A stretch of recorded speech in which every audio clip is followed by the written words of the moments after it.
Hello and welcome to Master 200 training session on Rule 19, Restricted Visibility. Rule 19A states this rule applies to vessels not in sight of one another when navigating in or near an area of restricted visibility. In the below diagram, the dark blue vessel is in restricted visibility. The light blue vessel is in clear visibility. As both vessels are not in sight of one another and navigating in or near an area of restricted visibility, Rule 19 applies. Rule 19, Section B. Every vessel shall proceed at a safe speed, adapted to the prevailing circumstances and conditions of restricted visibility. A power-driven vessel shall have her engines ready for immediate manoeuvre.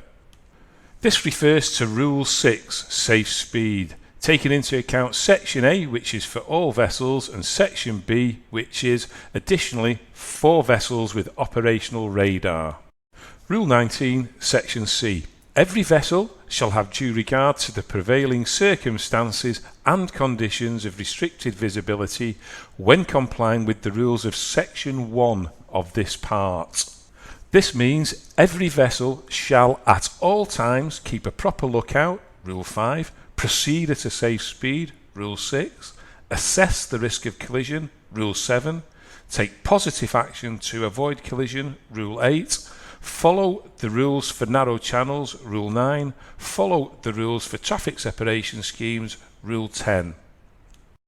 In restricted visibility, Rule 11 for conduct of vessels in sight of one another does not apply. Remember, there is no such thing as a stand-on or give-way vessel. Everybody takes avoiding action in restricted visibility. Rule 19, Section D. A vessel which detects by radar alone the presence of another vessel shall determine if a close-quarter situation is developing and/or risk of collision exists. If so, she shall take avoiding action in ample time, provided that when such action consists of an alteration of course, so far as possible, the following shall be avoided.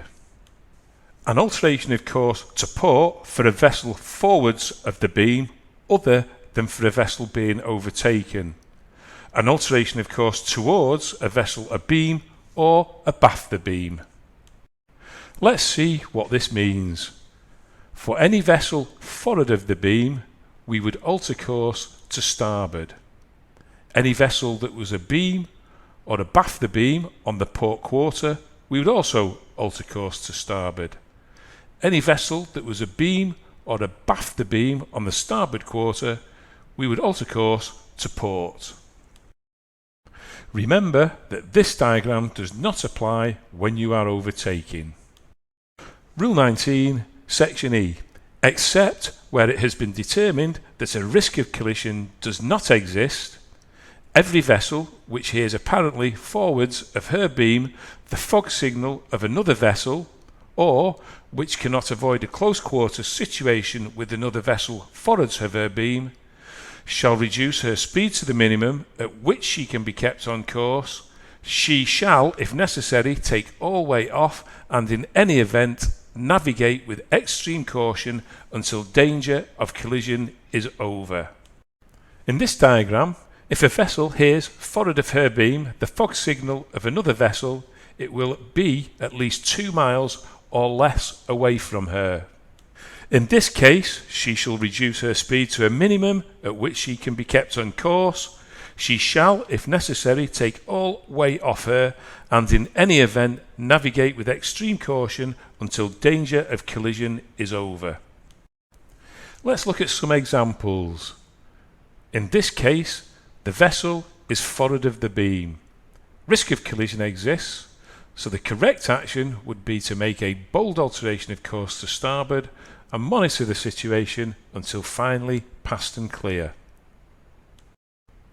In this case, risk of collision exists, the vessel is on the port quarter, so the correct course of action would be to make a bold alteration of course to starboard, away from the vessel, and monitor the situation until finally passed and clear.